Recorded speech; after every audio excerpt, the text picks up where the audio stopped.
Advocacy Council.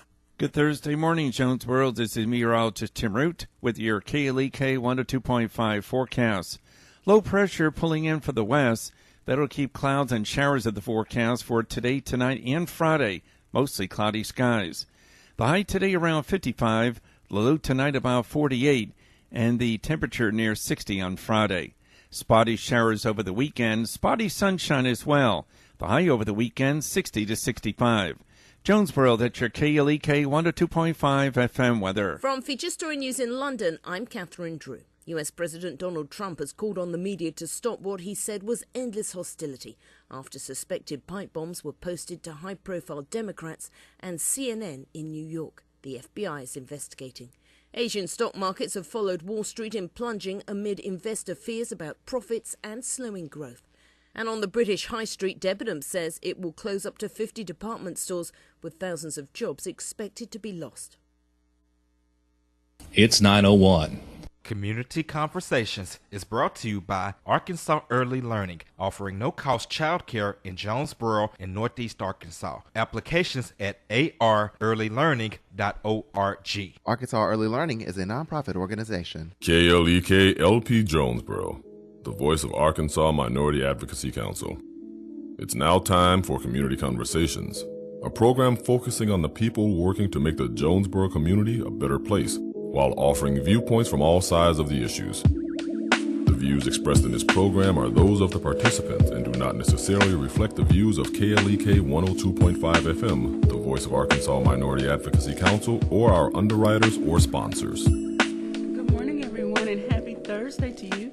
I hope that you're having a great start to your day. You're tuned in to Community Conversations on KLEK 102.5 FM. Today is one of our segments I like to call Beyond the Ribbon. It's wonderful that you go to walks and wear colors in support of the various diseases and conditions that individuals are dealing with. However, let's go beyond that. Let's get down to the good, the bad, and the ugly side of the various diseases, because the individuals that deal with these, that live with this, they deal with it 24/7, 365. So today my special guests are Mrs. Wendy Stotts, Mrs. Kara Maxwell and her husband, and Mrs. Wendy's husband will be joining us a little bit later. They're going to be talking about their breast cancer journey from diagnosis to treatment and beyond. It's not just pink ribbons and balloons and t-shirts and walks and, it's so much more that people don't realize what goes on behind the scenes. And so we're going to talk about it. They're going to share as much or as little as they would like to share. But we want you to get a real picture of what breast cancer is all about. Breast cancer is just as important as any other. Let me switch that. It's not more important than any other. However, it is something that many women are dealing with, and younger women are dealing with, especially in the case with Miss Kara. She's just in her 30s. And so we used to hear about this. Women in their over 40 get a mammogram. Now statistics are changing because things are changing. So I'm going to stop talking and let these women take over. I want to start with Miss Wendy. Please give us some introduction about yourself. Tell us about your diagnosis and where you are now. I was diagnosed at the age of 40. My OBGYN doctor, who had delivered all three of my children, told me to go and have a baseline mammogram. Okay. And because he had delivered all three of my children, I completely trusted him and did what he told me to do, and I went to have a baseline mammogram, and that's when my cancer was found. And this was in 2000? It was in 2004. Okay. And I had a fifth grader, a second grader, and a 4-year-old. Oh my goodness. And so I had 2 lumpectomies. Okay. Because they didn't get a clear margin the first time they did the lumpectomy. Okay. And so I went back in a week later and did the same thing again, so that they could get a clear margin, which means they got all the cancer cells that were there. Okay. They did take lymph nodes, which is a common part of the process, and my lymph nodes were not affected. Okay. And then I began my treatment of chemo. I did 6 chemo treatments and 6 weeks of radiation treatments because I still had breast tissue. So tell us what that process was like. Okay, before we get into the treatment, let's stick with the diagnosis. Okay, you got in the news. Now you have to tell your family. And you have little ones, and Kara, I'm sure, can attest to this as well. You have little ones, and they don't know what cancer is. They don't know what's to come. So tell us what it was like. Now I'm going to tell my husband, my family. Well, actually, my husband told me. Oh. We had waited, and that's the darkest time. I'm sure you can relate when they tell you have cancer, but then you don't know what that really means and how you're going to proceed. And I had actually gone to Western Arkansas to visit with my mom, with my kids. It was the summertime, and I was driving back, and we had not heard from the doctor's office, and we were getting a little frustrated. And so my husband was able to get them to tell him that yes, it was cancer. And so I was in the car with my 3 kiddos in the back, and I really kind of pushed him to tell me what the doctor had said. And he told me, and he said, pull over. Oh, you were And I was driving, and I said, it's okay. And I have a strong faith. Okay. And I just had to begin to really call on that and to really trust the Lord but it didn't come immediately. Okay. At first, I'm looking in the rearview mirror. I see my 3 little kids back there, and they don't have any idea what's going on. And it's an overwhelming feeling. It gives you this, oh my goodness, I got to do this. I got kind of an urgency of, as a mama, of the things you got to take care of. And it's a dark place between when they tell you have cancer and when you know what the plan is. Wow. It's really a dark place. Wow, thank you so much for sharing it. We're going to get more into, details after that, the diagnosis leading into the treatment. Miss Kara, can you please share your story leading up to the diagnosis and everything that you encountered during that time? First and foremost, I want anybody who has questions to go ahead and comment and ask questions, because we can probably answer those. But for me, I was diagnosed in March of 2016. In January of 2016, I had like a sore spot just right below my collarbone, and I was like, a sore spot. And I was like, I'm fixing to be 30, I'm fixing to be 31, maybe I'm going through a change, because I was going to be 31 in February 2nd. Well, then February 2nd rolled around and it turned red, and I was like, whoa, maybe, it's a red spot now. Well, 2 weeks later, it got even more sore, and I felt like a lump. I was like, okay, maybe I need to call the doctor. So I called the doctor right around the beginning of March, and he got me in about a week later, and he's like, okay, something ain't right. And I've always trusted my PCP. So he got me right in about a week later to have a mammogram, and they're like, okay, this isn't normal, even just to have somebody in this young. So they went ahead and did a biopsy, and they're like, and it really hurt, and they're like, this isn't normal for it to hurt, and they're like, it's a pretty solid mass. Like, they just couldn't get it numb. They're like, this isn't normal for it not to, we can't numb it. It's a pretty big mass. So did they stick with the needle through your Yeah, the lidocaine. So I felt everything, and I was like, I gotta see this. So the guy that did the biopsy, he let me look at it, and it was pretty solid. It was like they took a vacuum and sucked it out. And I'm just a curious person. And I got to looking at it. He goes, yeah, that's not a normal looking piece of tissue. And whenever they told me it would be Monday whenever I got, the news back as if what it would be. And it was a Friday. And I was like, oh, it ain't nothing. I had the kids sitting around. My husband was at work. We were in the living room.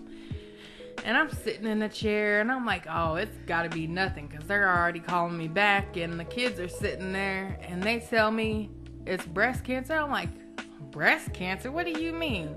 They're like, have the phone on speaker? No, I'm just sitting there in the chair, and the kids are around me. They're like, it's breast cancer. I'm like, you're telling me I have breast cancer? And all the kids are looking at me. Oh.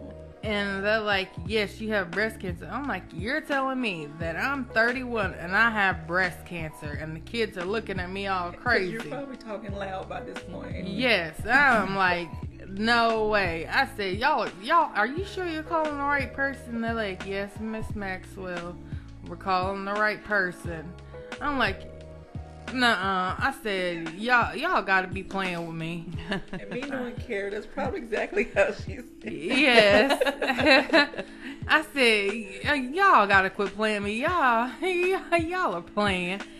And she said, Miss Maxwell, we are calling the right person. I said, okay.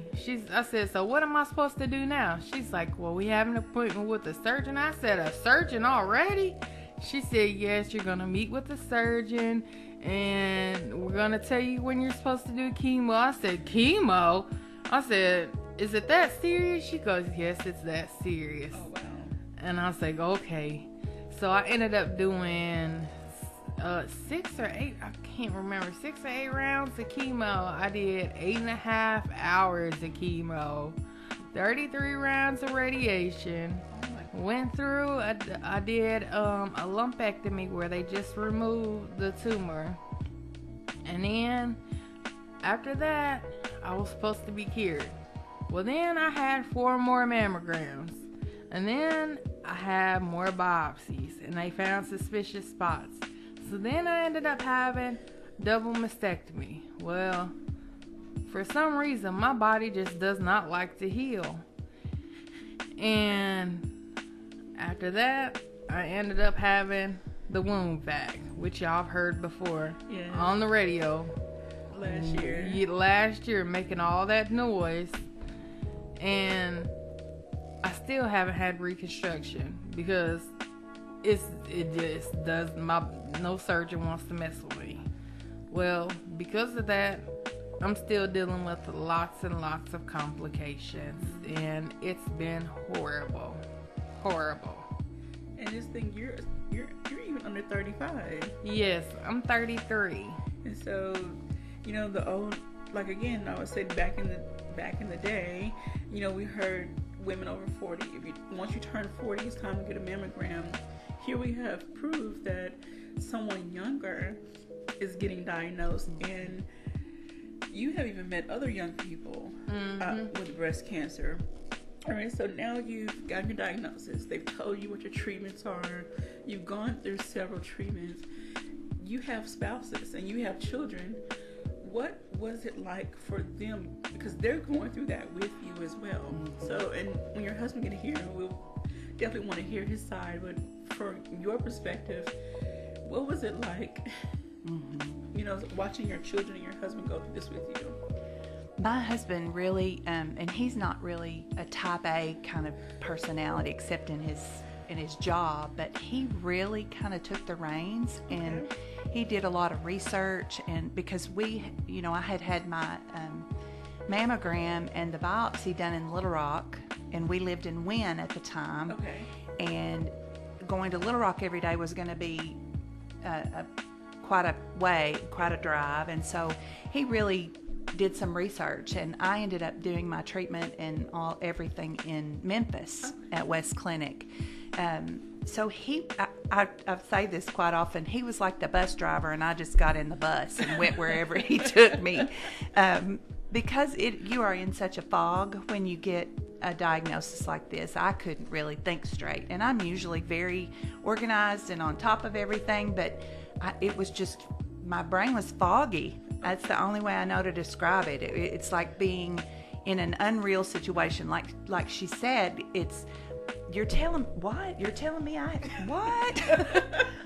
This can't be real. I got little kids. I got lots to do, So when my husband told my kids, and I was there with them, and my second one, he said, he looked up and he said, "Is Mama gonna die?"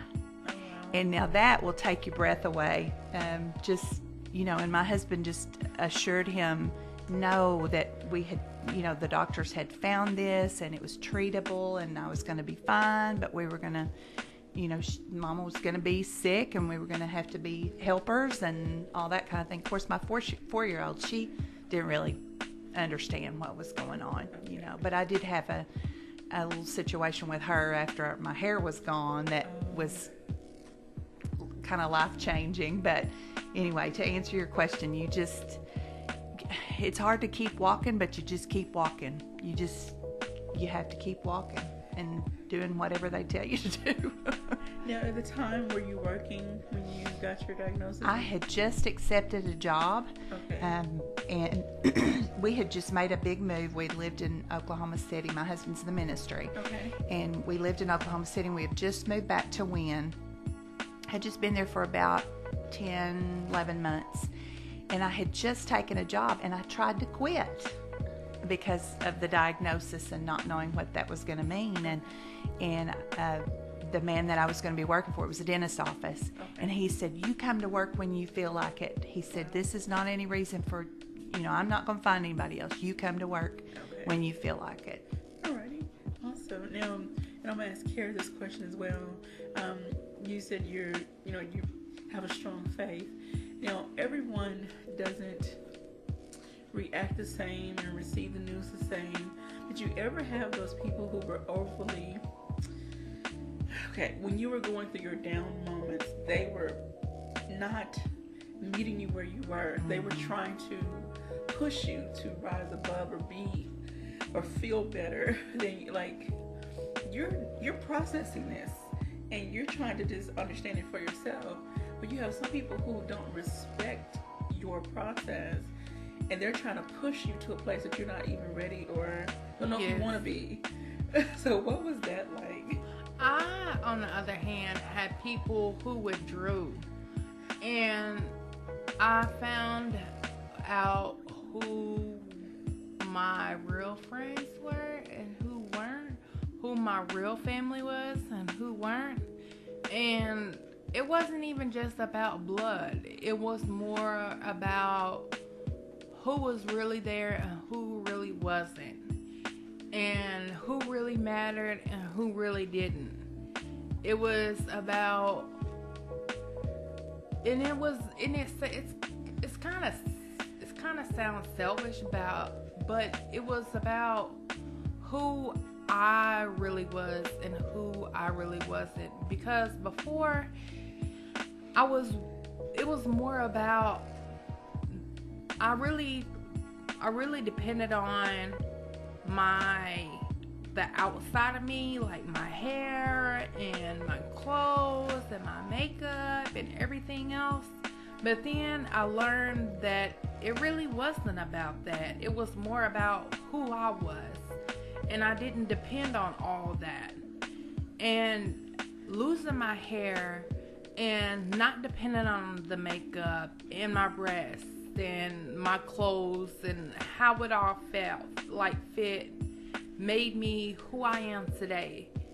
It brought out the more independent and the confidence that I have in me today. Like, it just made me feel good about me and who I am. You learn to let go of some of those crutches that society has tried to tell us that we need to be beautiful and be acceptable. Yes. So what was it like for you? Now, both of you have gone, and we're going to hit a break here soon, so I don't want to get too deep into this, but we'll talk about it on the other side. Now you've gone through treatment, you've gone through surgery. Again, you have a spouse, and so you have a healthy relationship. And you know what that's like? 'Cause I don't think some people truly understand when you're going through it, they're going through it. Oh, yeah. But there are times they can't always help you go through what they can't help you, or they don't understand fully what you feel as a woman. Mm-hmm. So, but we're going to talk about that after the break. But I want to say good morning to some people. Miss Sue Peel says good morning. Lachey Robinson says good morning.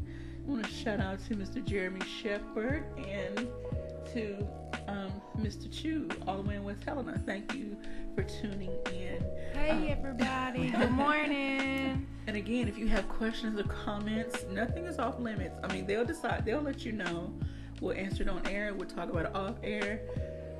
But please drop your questions in our Facebook Live feed, or if you want to call the studio, 870-277-1080.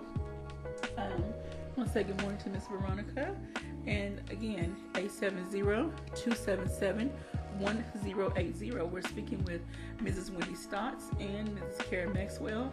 And we're going to bring Jamar into the conversation. He's kind of quiet down there, but we're going to bring him in to the conversation. And hopefully Mrs. Wendy's husband will be here after the break. All right, but before we go to break, I want to touch on, okay, you're dealing with all this. You have babies. And Karen and I are really great friends.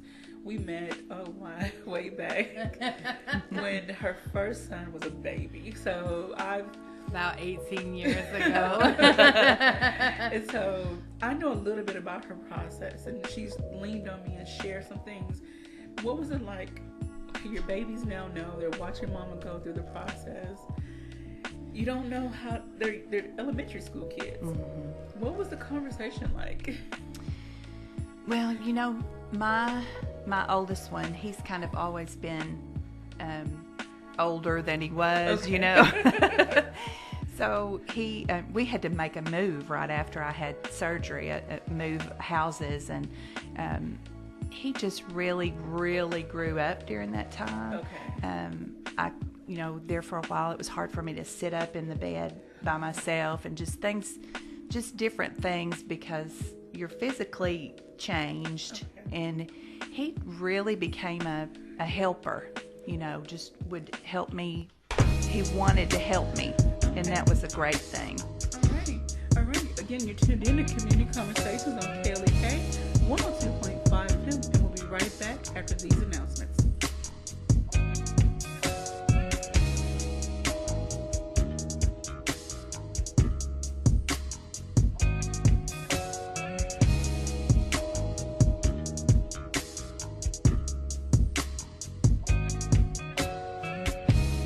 You're listening to Community Conversations on KLEK 102.5 FM.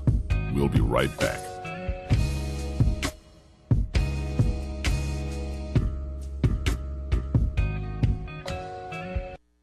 Parents, is time with your kids a priority? I'm Mark Merrill with today's Family Minute. During busy times, does your job or your family become the main focus? University of Georgia head football coach Mark Richt said that no matter what, he drove his kids to school, even during football season.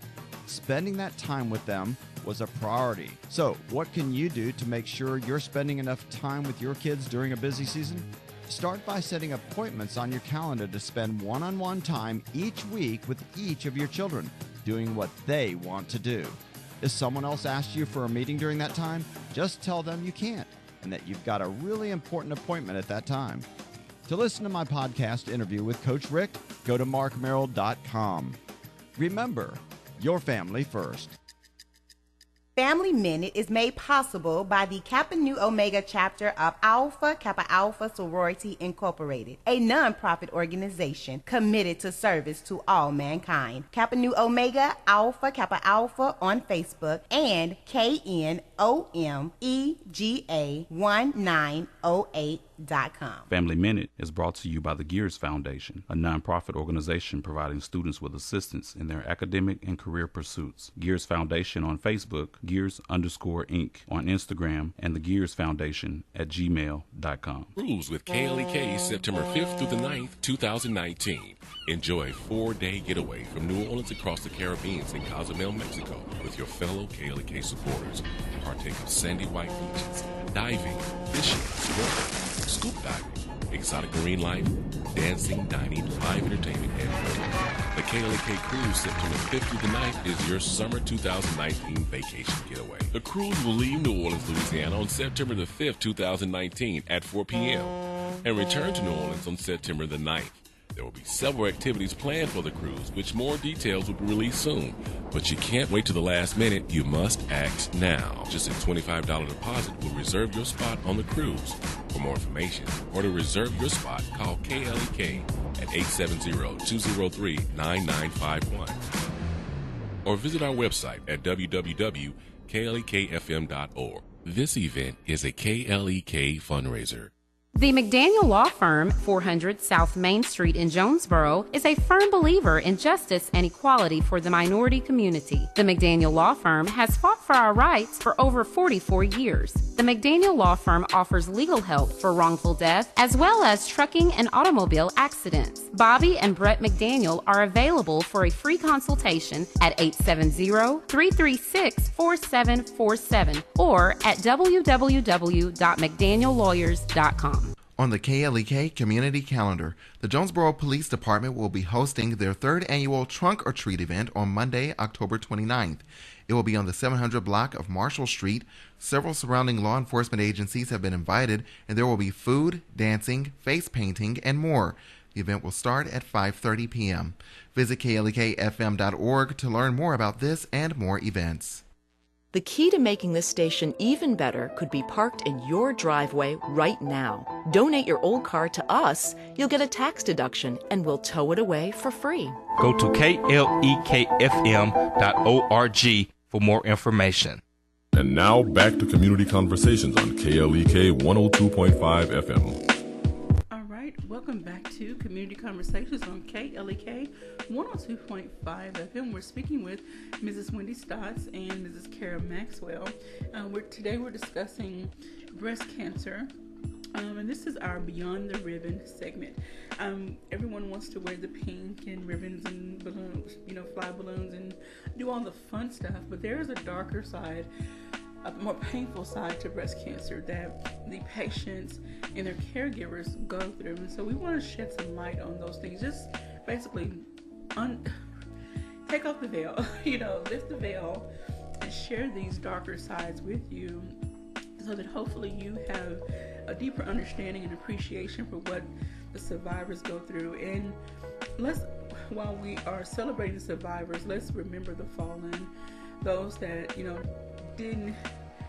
that succumbed to the disease, that no matter how much treatment they went through, it just wasn't enough. Their body just decided it couldn't take anymore. So we definitely honor those who fought the good fight, and we honor their family members who went through it with them, and we celebrate the survivors as well. All right, so we want to get back into our discussion. And before break, I was asking Miss Wendy and Kara, what is it like? You have spouses, your children are already having to deal with this, but you have a spouse that you lay next to, and you're having discussions, or you're crying, whatever emotions or whatever you dealing with. And Kara mentioned before about how your body changes, and you're trying to process this, but now you have a spouse. So walk us through what that process was like. For me, it was more of, we found a different level of connection. It was more, it was just like a different depth. Like people would say, you always fall in love, you fall in love and you keep falling in love with your spouse. Like, I never understood that until I kept falling in love with my husband more.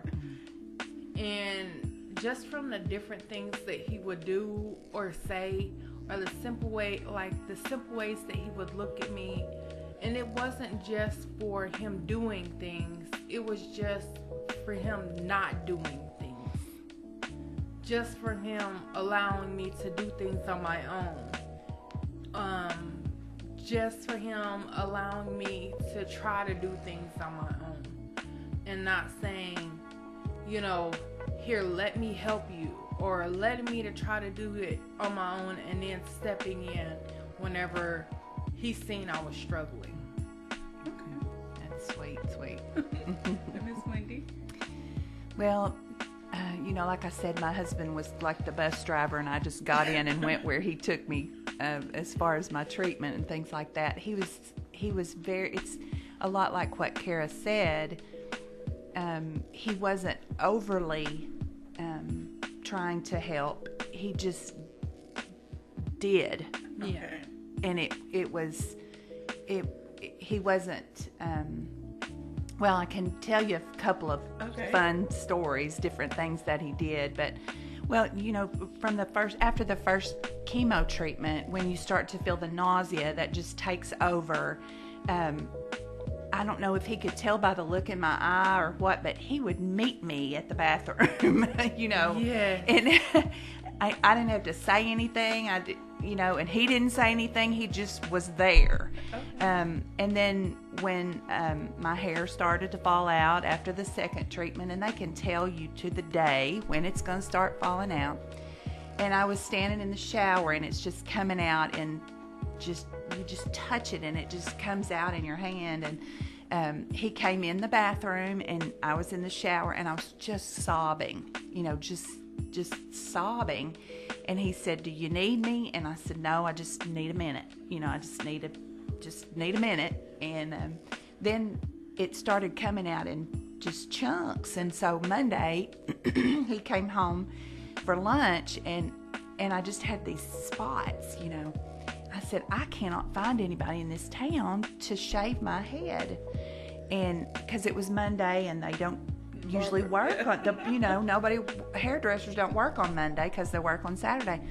And he said, I can do it. And he plugged up the bathtub, and I sat on the side of the bathtub, and he took out his shaving razor and shaving cream and shaved my head. And then he said, "You got a good looking head." And my goodness, I just even though that's been 14 years ago, I still can see his face telling me that. And I said, "You are crazy." But just that he would love me that much, and not care that I didn't have a hair on my head. And, just a blessing. And then one more quick thing. That very night, we had saved a show that we all watched together. We watched Survivor together when the kids were little. And I was wearing a bandana, and I walked in the living room, and he and my 3 children all had a bandana on. And for him to think of that and do that for me, and just a sweet thing. He did things like that all the time. Now here's the funny thing. All the years that we've been married, he like after I had my first child, the first, you're just like, oh my goodness. For 2 weeks, I had a cesarean, and first time I got dressed and fixed my hair and fixed my makeup, I stood there waiting for him to say something, and he didn't even notice. But then when I'm going through something like this, he was so tuned into making me feel good about myself, Now still, he doesn't know if I have makeup on or not. He doesn't care if my hair's done or not, if I'm dressed up or not.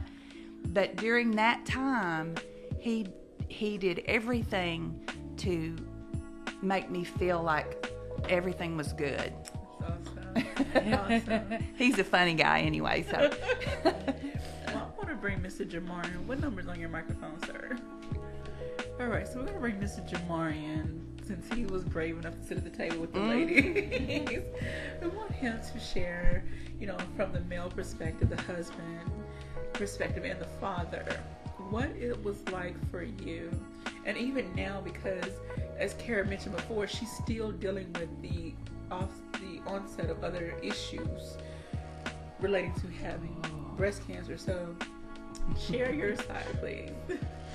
Well, I'd have to say, went from diagnosis on out, I tried to keep things around the house as normal as possible. Okay. Like Miss Wendy said, let them do as much as they can. When they say, "Hey, I'm done, I'm tapping out," I'll jump in, take over, get the kids going, whatever needs to be done. As far as the hair loss situation and all that goes, she woke me up she was getting ready. She was just up combing her hair, and she woke me up. She said that she woke me up and she said it's coming out more. I said, well, I mean, what do you want me to do? I can call a barber. You know, we can get you somewhere to get it done. I showed him the bag of the Walmart bag of hair because I was standing in front of the mirror. And she didn't want me to do it for some reason. I don't know why. She wouldn't let me do it. So I called. Because called. I'd end up like that. So I called a good friend of mine, and he said, "Yeah, bring her on over. We can get it taken care of." And he wasn't sure what was, exactly what she wanted. It was like she wants it off. Oh, it's just nasty. You just want it off.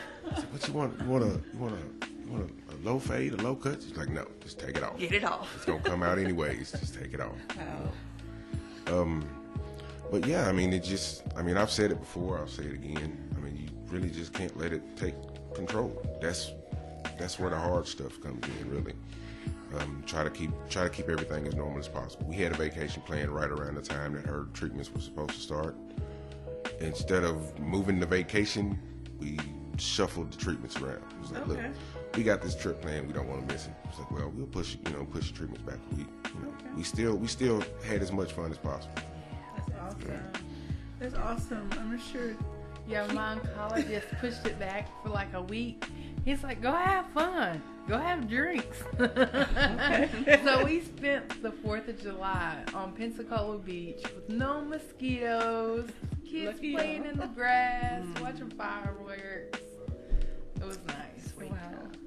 All right, so in our last, 10 minutes or so, I want to talk about, now you've had the treatments, you've had the surgeries.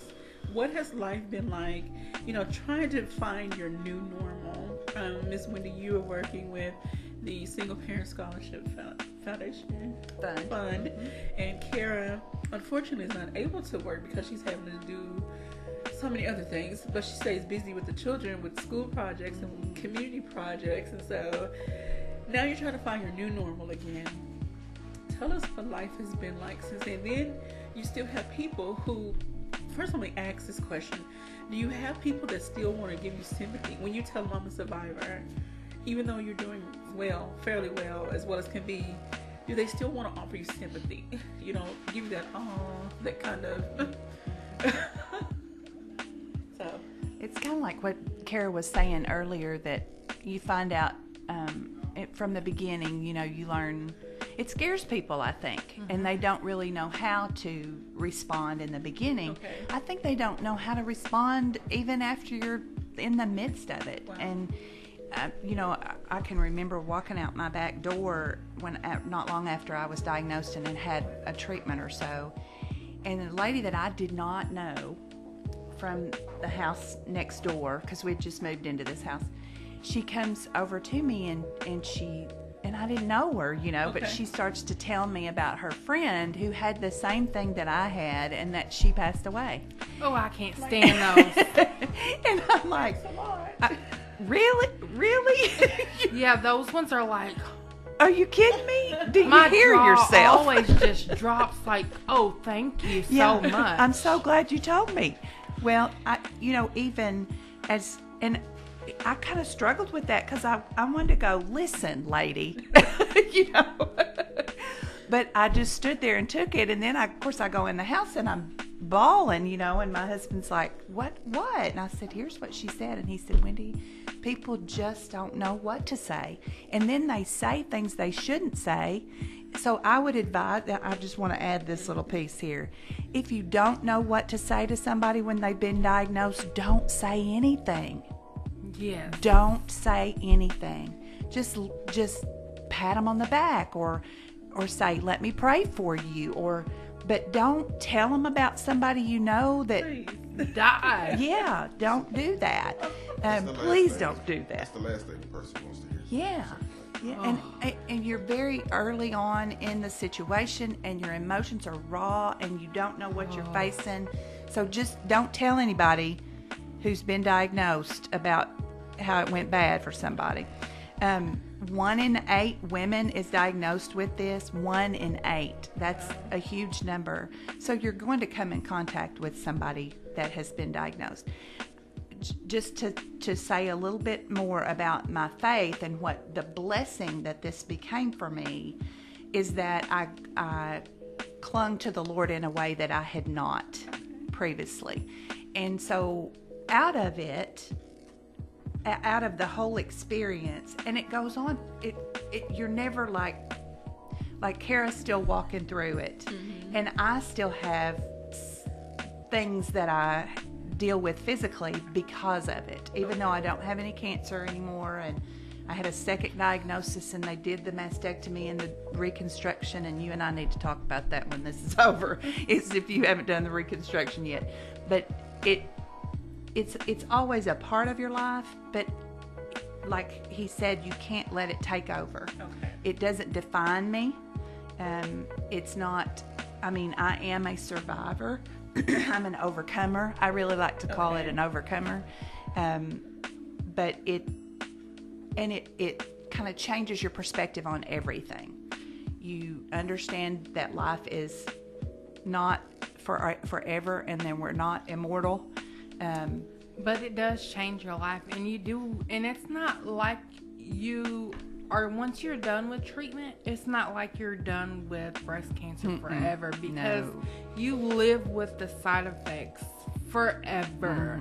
And I will live with the side effects for breast cancer treatments forever. I'll never get rid of the pain, ever. And it's like my quality of life from breast cancer treatments will forever be there. They will always be there. I would say one thing that brought Kara and I closer together, her and I, like I said, go way back to when her first child was a baby. We had some time where we lost contact, and by way of Facebook, social media, we found each other again, and I am dealing with something that she is now dealing with as a result of the breast cancer, which is lymphedema. And I'm sure, hopefully your doctor, talked to you about the possibility, once you've had those lymph nodes removed, that this is a possibility, and then they monitor you.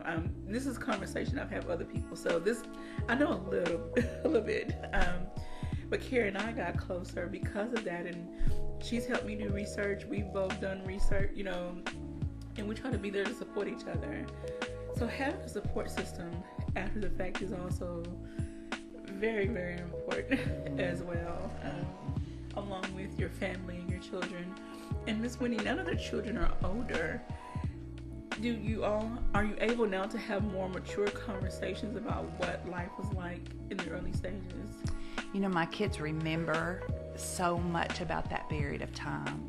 And I really think that it has an effect on them for the positive for the rest of their life. I think they look at things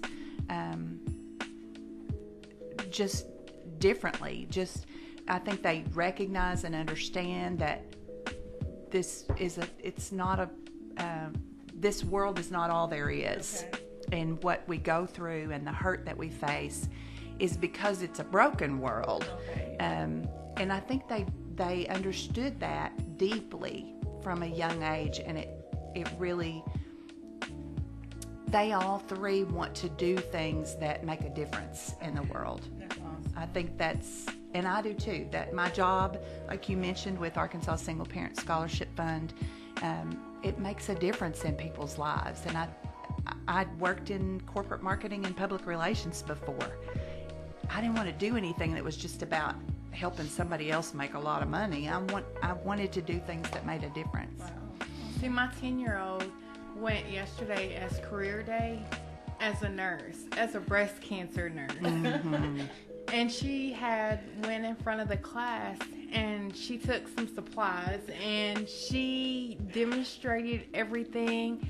And she's like, I had 5th graders come up to me after class worried about getting breast cancer. And she's like, I had to tell them, you're 5th graders.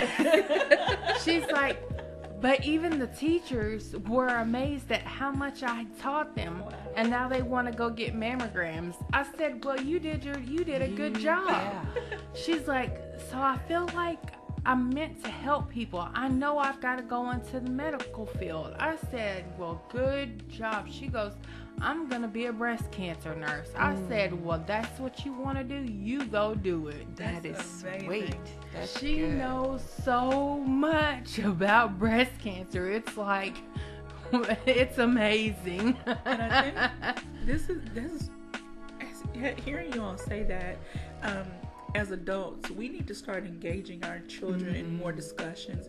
I can remember growing up, my mom had a stroke and some other things, and I was a teenager, and I was kind of pushed to the side. And so by the time she got sicker and sicker, I didn't know the questions to ask the doctor. I didn't know what was going on. And here I am, a teenager, capable of understanding. But in the time period that I grew up in, it was children are kind of pushed to the background, and the adults handle everything. I think we really need to start changing the way we engage our children. They are capable of understanding a little more than we give them credit for. I completely agree. Even whenever I had my blood clots and I had my stroke, my children knew everything about it, and they knew what caused it. They knew everything about it. That's awesome. I mean, not awesome that you went through that, but the fact that they knew enough to understand. I talk to them, and I'm honest about everything. I think that's key. You have to include them in the process. I think that's what brings the family together too. If they're and they feel part of it, it's not like mom and daddy are dealing with this and we don't really know what's going on. I don't want them to feel like I'm lying to them about anything. Exactly. That's wonderful. That's good. And I know I want to give a shout out to Keisha Higgins because of the conversation we had with her. You know, she helped me to understand. It's time to go beyond, just again, we're going to get ready to go to break and we'll pick this up when we come back. But I have to give a shout out to Keisha for helping me to take off the veil and to look deeper at this issue and have these type of conversations. So we're going to be right back. You're tuning in to Community Conversations on KLEK 102.5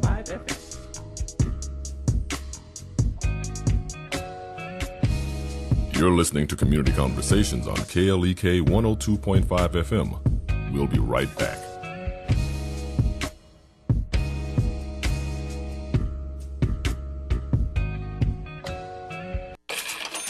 We're back with Money Matters. I'm Alfred Edmond Jr. People who manage money well know three things at all times, not in their heads, but on paper or on a computer. What their expenses are for the year, for each month, and often by the day. They have a plan for their spending, so they know their household costs and obligations like the back of their hands. They know where their money goes. They never look up at the end of the month surprised that they're out of money or wondering where it all went. They understand to the penny how their money is spent and what they spent it on. They also know where they want their money to go. They have specific goals for spending, saving, and investing their money, and have allocated funds in their budget to achieve their goals according to a real schedule. Here's the reality. If you're not serious about budgeting, you're not serious about your finances, period. I'm Alfred Edmond Jr. for Money Matters, a product of American Urban Radio Networks. Money Matters is made possible by the Jonesboro Alumni Chapter of Delta Sigma Theta Sorority Incorporated, a nonprofit organization dedicated to uncompromising commitment to communities, service, leadership, empowerment. www.jonesboroalumnidst.org. Money Matters is brought to you by the Gears Foundation, a nonprofit organization providing students with assistance in their academic and career pursuits. Gears Foundation on Facebook, Gears_Inc. on Instagram, and the Gears Foundation at gmail.com. Money Matters is brought to you by Bancorp South, offering checking, savings, loans, credit cards, and wealth management. 5 locations in Jonesboro to serve you. www.bancorpsouth.com or 870-972-9800. Meineke of Jonesboro is now Starks Auto Service, a full-service auto repair and vehicle maintenance center, offering engine and transmission repair, brake service, tires, oil changes, and more, performed by ASE certified mechanics. Starks Auto Service, 2813 South Caraway Road in Jonesboro, 870-204-7112. Starks Auto Service, Jonesboro.com.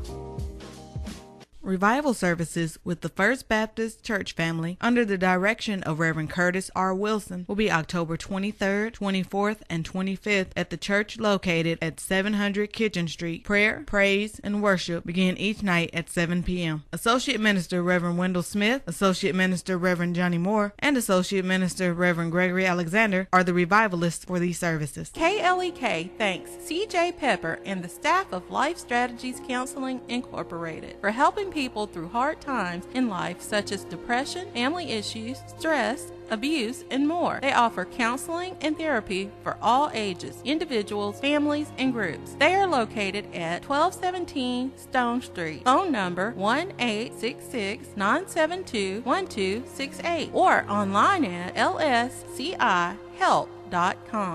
The Office of Diversity and Community Engagement at Arkansas State University, under the leadership of Dr. Maurice Gibson, is a proud supporter of KLEK and is dedicated to finding innovative ways to advance their mission of creating a diverse and inclusive environment, conducive to educating, enhancing, and enriching lives, uplifting various and diverse groups on the A-State campus, and striving to maintain Arkansas State University a place that is inclusive to all individuals regardless of origin, color, religion, socioeconomic status, or sexual orientation. More information about the Arkansas State University Office of Diversity and Community Engagement is available at www.astate.edu/diversity and 870-972-3081.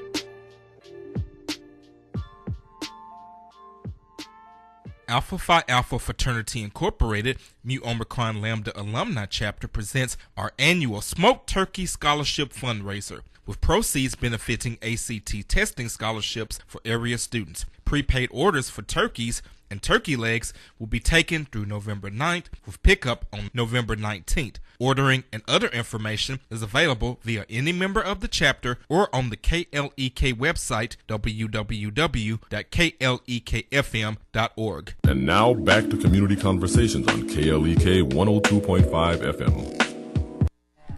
Welcome back to Community Conversations on KLEK 102.5 FM. We're speaking with Mrs. Wendy Stotts and Mrs. Kara Maxwell. So this last segment, I'm going to let them take over and share a little bit more of the darker side, and this will be the wrap up of our conversation. But again, if you have more questions or comments, drop them in our Facebook live feed. I want to say good morning to Latravian Parks, Jessica Williams, Adrian Everett, and I'm sure they'll be happy to talk with you off air at another time if you have deeper questions and comments. So go ahead, Miss Wendy, and share.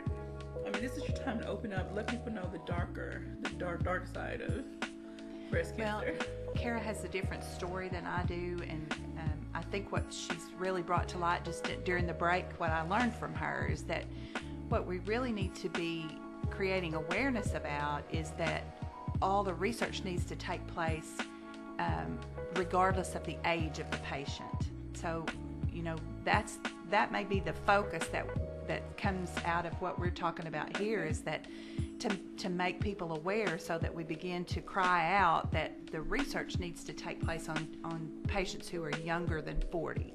That's what I've just learned from Kara. What I will add before she tells her the side effects and things she's faced is that you're physically never the same. And whether that's that you don't have reconstruction or you do have reconstruction, or where the lymph nodes were taken out, it hurts every time you reach in the back seat of the car, or just all of the things that you're getting, your body's aging, you've got all these things that have happened to it that are not normal in the treatment and the medication. You're physically just never the same. Some of it you can laugh about it, some of it you could cry about it if you stopped and thought about it too long. But it is the new normal. That's kind of the thing, and whether there's anything normal about it, I'm not sure. But it for me, that period of time and the process has become a blessing for me and for my family. Would I want to do it again? No, absolutely not. But I can take the good parts and the and go on with my life. It has not defined who I am, not defined my life, but it is a part of my journey. Okay. Thank you so much for that, Kara.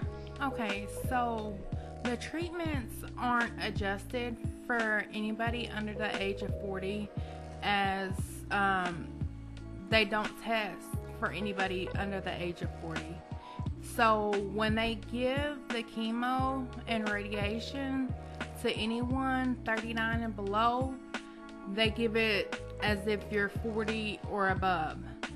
So for me, I have horrible long-term side effects such as slip disc, sciatic nerve pain. I have permanent nerve damage to my thoracic area. I have fibromyalgia, 2 types of arthritis. I have heart and lung issues. I have a laundry list of things. I've had 2 blood clots and a stroke. So, and it's all attributed to the chemo and radiation.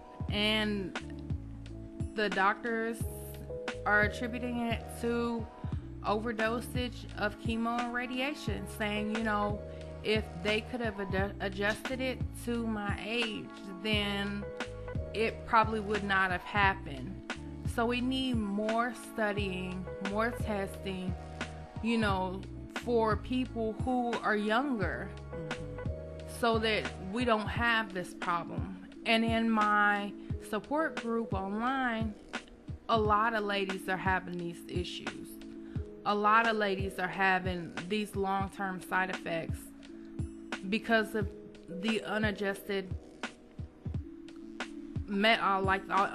unadjusted medicines for our age group.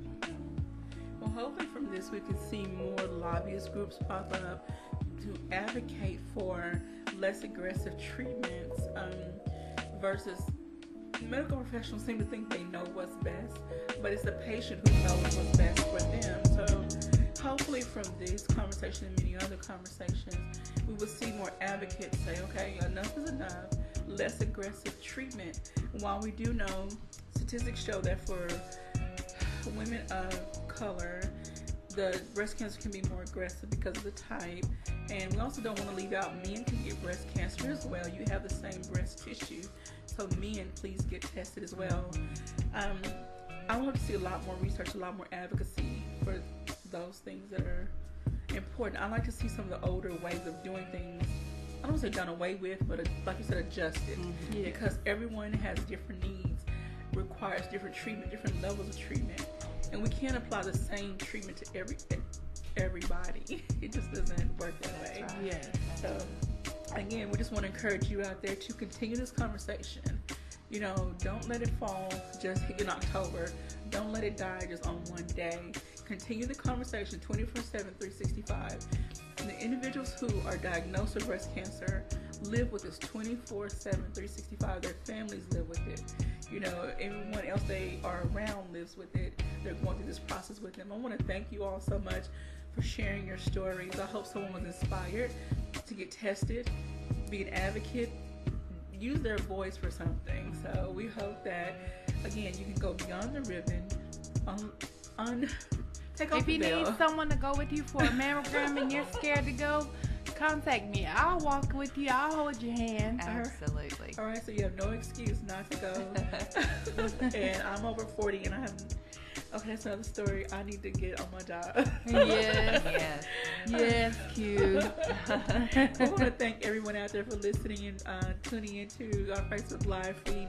Thank you for all the support you show KLK. We could not do what we do without you. So again, everyone have a great and blessed day. Thank you, Miss Wendy, Miss Carrie. Thank you, Mr. Jamar, for being the only man. Yes. We're sorry to get Miss Wendy's husband here, but hopefully another time. Yes.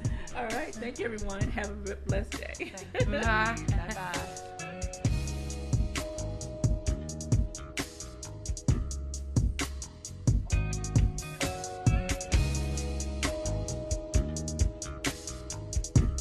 Thank you for listening to Community Conversations on KLEK 102.5 FM, a program focusing on the people working to make the Jonesboro